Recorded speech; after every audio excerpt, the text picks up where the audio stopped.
Old Pulteney, 15-year, part of the new core lineup, 46 ABV. Looks like a beautiful Scotch. Let's try some. Can't wait. Good.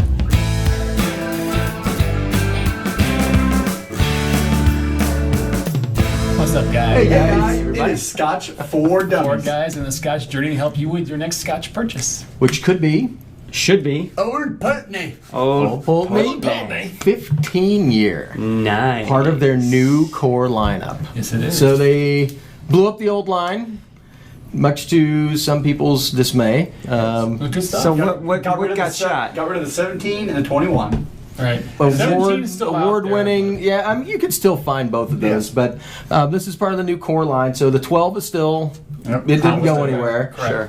The 15 and the 18 are the new, Well, your statement. and 25 the is- 25 is Right. part of that as Right. well. And they have a new, what, it's a 100 NES. And the coming 100. out.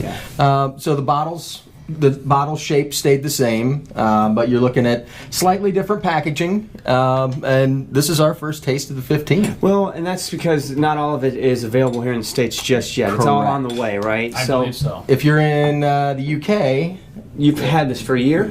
Yeah, It 6 was- months or so. yeah. at It was least. released in late October Yeah. of 2018 in the Okay. UK. Correct. And as of summer of 2019 in the United States, we cannot find it in the Yet. States yet. Not on the shelves. But it doesn't mean it's Not where you are. Exactly. So address that bottle for me. it's making its way. I think it's making its way through the distribution channel, and keep an eye out on your shelves. Yeah, I'm sure. it takes a while when they get rid of and change an old lineup to a new lineup. I mean, they've got to sell out the old stock first, and there's And the absurd laws in the United States get in the way of the distribution. You know, Stupid laws. there's a lot of stuff. yeah.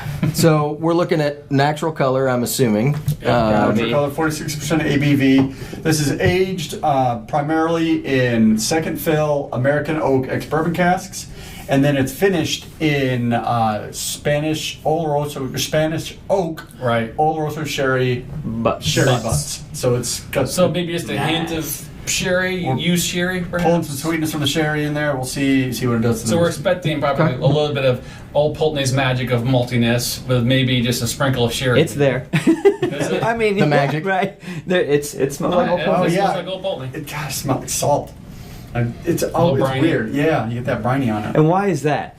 Where's this located? This is about as far north in Scotland as you can go. And right on the edge of The the. town of Wick. On the When- eastern coast. When Old Pulteney started distilling, there were no roads to Wick. You had to come in through the Drip, drip. through the water. Through the And, ocean. and their internet is amazingly fast up there. They have internet. They do have internet, that's good. But yeah, so the story is, and talking to Steph, I saw her on a show not too long ago, and she said that the building is literally like feet from the cliff. I mean, it's Yeah, I mean, there's you've seen the pictures. It's right there. Don't have too many drams when you're working, I guess, Yeah. is the We're going. important lesson. So All right. I get a nice, sweet, like salted caramel. Yes, maltiness, vanilla, Yeah. all that. I mean, the caramel vanilla or caramel malt is what really hits on that initial palate. I would say a hint of green apple, too. Really? Mm-hmm. All right. I don't know, the sweetness kind of reminds me of juicy fruit a little bit. Man, that is a enjoyable drink. It is. This is an all- Did we say price point on this? 80-ish. 85 maybe? 85. I don't know, around that number? We'll see when it actually makes it into the States what we're looking That's at. what's but- on 85. Talk about numbers. Number 96. 96. Cool number, 96 times. You could be the lucky owner. This was the of year that this bottle was distilled. 96. Plus about I was going to say, 5 years. About It's math. a few more. It really it's been sitting in the bottle for a while. Yeah. I'll tell you what, I get some nice brown sugar notes on there. Really? It's got a little bit of burnt orange. Nah, taste it. Burnt Okay. orange. That's a new one. So this is, I see this dram as being one of those everyday drams. It's really easy to drink. Yep. The flavor, the finish is long. I mean, you can sit there and just kind of chew on it. It's really refreshing. It's got a little hint of like Christmas spice on the back And there is end. the spiciness that sherry, That's a Spanish. that Spanish Yep. oak comes in. It really does, and it's a finish. So we don't really know how long they put it in those barrels, but 3-6 months somewhere in that neighborhood, something like that. Because once you get to like 12, 24 months of finishing, they actually consider it a second maturation, right? Right. Yeah. Over, I thought it was over 3, Over 3 years. because that would be A full. Oh, it takes 3 years It to has make to be Scotch. So you're right. if you just let it sit on your mid palate, it gets all of that malty character That's that what I I- associate that's what with I'm Old enjoying Pulteney, with and it really brings out the nice spice. It's a very enjoyable dram, really. It's not overly complicated, but to me, it's like a perfect everyday sipping glass. To me, right? it really reminds me of when you say Scotch. This is what I envision Scotch to It taste is. like. This is like the baseline for Scotch, right? When you say Yep. this is, Yeah. But now comparatively, so we warmed up with the 12 just to get our palates warmed up a little bit, which was really cool because now I can compare that on my palate right now. Yep. What's the price point of the 12? That I don't know. 60? I want to say 60. Is it 60? High 50s, maybe. I don't recall. High It's 50s, been a low while. 60s, 50, Because 65. I'm right now, just from me thinking, this 15 is really delicious. Yeah, I mean, I'm it's not very saying the good. 12's bad at all, but I mean No. that's their entry. Well-rounded so But far. this definitely takes it up a step, and I was trying to see what the value was, how much in cost it was going to cost you more to get this. Yeah. I like that it's at 46. Like neat, it seems like the perfect ABV for this particular Scotch. Yep. It's got a little bit of heat. It brings in a little bit more of a punch in the flavor profile, I think, than it would be if you bottled it at something a little bit less. I love the finish on this. It's really, normally a light Scotch like that will not carry that flavor out like this one does. It just kind of hangs there, and you just enjoy chewing on it. Right. It goes from a spicy finish to that brine. That's the last note that I get is just that brininess. Yeah, so kind of in that mid to late, I'm getting a lot of what I think is like wood tannins or something out of the barrel that is I'll really let that chill out for nice. just a second. I put some water, barely, just a little bit of water, because I didn't want to mess with the ABV too much. And I'll tell you that the nose is definitely more potent on the green apples for me. So the nose. Yes, I can totally see that now. After I took a sip, the nose had a lot more heather on it to me. It smelled, you know what I mean? It's But got some nice floral character it does. to it. Maltiness. See, though, with the man. water, that's what I smell now. I'm just getting that, that Highland heather. What you would picture, just a field of it, blowing in the wind. Waking up the next morning in. Right. Looking for a golf ball. So would you say, just to help out with our reviews in a second, would you say the 15 years at 85 is comparable to the market?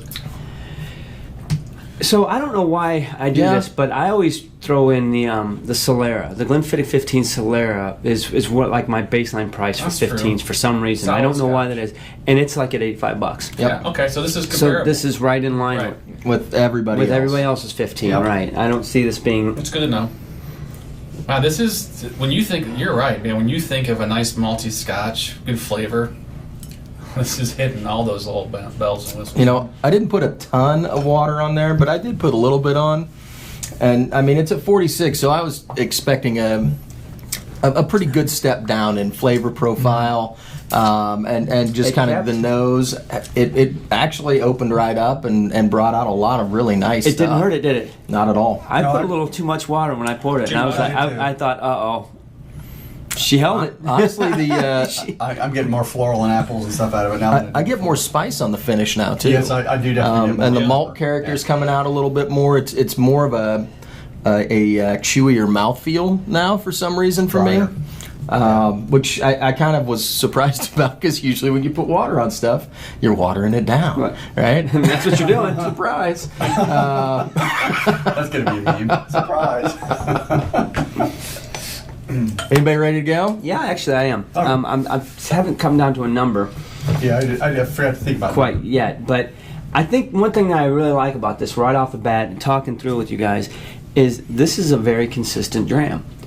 Honestly, it's one of those that it's so consistent that we're all getting everything's the same. There's no disagreement here. I mean, water brought the green apple, just like you said. I mean, to me, that I like to see that consistency, and that tells me a lot about it. Malcolm knows what he's doing, right? You're not going to second guess a guy. Love the maltiness of it. Very impressed with its ability to hold water. I thought I overwatered it, and it just brought out a little bit more stronger, aromatic and palate. The finish is awesome. I like the brininess too. A malt head. So, I mean, there's nothing I can say bad about this. This really is. a great Scotch just for, I want a Scotch, that's it. I don't want some crazy matured, sherry bomb or some peat bomb. I just want a nice Scotch. Bingo. This is what this is. Mm-hmm. And I think the price is right in scale with the market, so I can't beat it up. I can't beat it at all. Honestly, I want to leave myself some room for the 18, but I got to keep that out of my head and judge this one on its merit. I'm really glad that we started with the 12 because it gave me a good baseline to where it come. Man, for the price, I'm going to give it a 3.5. I like the Scotch. It's because it's Scotch. It's just a good Scotch to me. I agree with you. I think this is a really well done bottle. I think what I'm not going to speak over what you already covered, but what was interesting there, and this kind of formulated in my mind at the end, is when you pour it neat, I think you get more of the sherry influence, and when you add water to it, I think you get more of the new make influence. And so I think and maybe that new make or the 15-year barrel, bourbon barrel influence into it. So it's you lose some of the sherry kind of flavorings, and you get more, I think, in the base distillate and old barrel flavor. So I think you kind of wash away some of the finishing when you add the water, which I think is okay. I mean, that's part of the development of the Scotch. 46% ABV is a good level for this. I think for what they were doing, I think they blended it perfectly, because again, if you water it down more, then there was no point in putting it in the sherry barrel. The scores on this are tough for me. There's nothing off-putting. There's no detractors on it. Sometimes when you have a Scotch, you're like, I didn't really like the way it was sour, or it's too peaty for me or something. This is really good. I'm tough. I don't know if I can go 3.5 on it. It's tough. Let's come back. I'm going to give it a 3. I'm going to give it a 3 because it's a great Mill Road Scotch. Pricing is a little high, but for the value, I'm going to go with the 3. I don't know why exactly. Maybe I'll change it when I come back around. Before you get started, my gut is a 3. I don't know why. I want to know which Scotch has too much peat for you. That's true. I was speaking for others, shall I say. A generalized. Mr. Wheelhouse Pete over there. Just checking. It's hard for me to really add too much more. You guys have said it. Mark said a lot of really good things that I'm on the same wavelength with. I'll say that this is a really, really well done, rounded Scotch for all the flavors that you're looking for in a Scotch. It's a great everyday. Mm-hmm. I think the price is right there in the market for everything, so I can't knock it for that. I will add a couple notes that I've got here later on. I've got a hint of dark chocolate now, just a little bit, which is adding to that well-roundedness that I was talking about.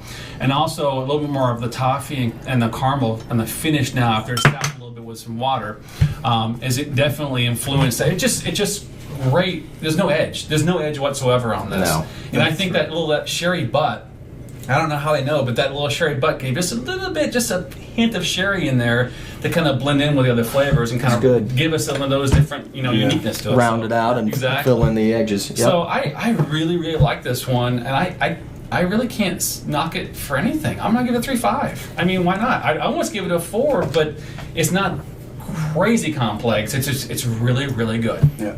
So I'm kind of stuck between a 3 and a 3.5. Imagine that. Here's the deal. Good call. I really like this Scotch. It doesn't have the depth of complexity that I look for when I think of those next tier Scotches, yep. Right? But for a 15-year, I think it's got a good, well-rounded character. There's nothing bad about this glass. Mm-hmm. Like I want to have at least one more glass right now. So I mean that to me is a good indicator of it's just a really nice glass. Yeah. And I mean if you pay attention to it, you get a lot of interesting things out of it. But if you were just sitting around talking and not paying attention to it, you would enjoy this glass just as much. I mean, sure. It goes down smooth. Everything about it is great. There's no off-putting characters whatsoever. I think it goes good from right at the front palate all the way through the finish. Everything about it just flows really nicely. $85. I think the price is right. So yeah, I'm going to agree with everything you guys said. I'll stick with a 3. I think that if it had just a little bit more depth and complexity, but I think we'll get that in some of those later, more aged Scotches. But I think for a 15-year, it checks all the boxes for me. I think for me, just to add to that, the reason I gave it a 3.5 is just because of that pure maltiness. I mean, I'm a big sherry guy. I want that funk and sherryness. Right now, they give me that 3.5-4 range. But this has so much that old Pulteney malt love that we're looking sure for. does. And it really helps bring up that score for me. I think this is a no-brainer. I mean, if you're in a Scotch with maltiness, Exactly. It's a great bottle. Yeah, you would never go wrong. No matter what your Scotch portfolio is, you will enjoy this. That's a I good mean, one. even if you're a sherry bomb head or whatever, this is just a good Scotch. 2 3.5s and 2 3s. Yep. 3.25. I can do that. All right, guys. Wow, man! I tell you what, when this shows up on the shelves here in town, I'm gonna have a bottle of it. Yep, That's for sure. absolutely. This is one to share with everyone. Exactly. I'll pour for everybody that comes to my bar. I'll get a glass of this. Yep. So make sure everybody likes, subscribe, notification bell. Check us out on podcasts. We're on iTunes, Spotify, Everything a else. bunch of other ones. Thursday Night Lives. Make sure you review us. We see you love guys to next see time. all of that stuff. Cheers, guys. Gotcha. OP goodness.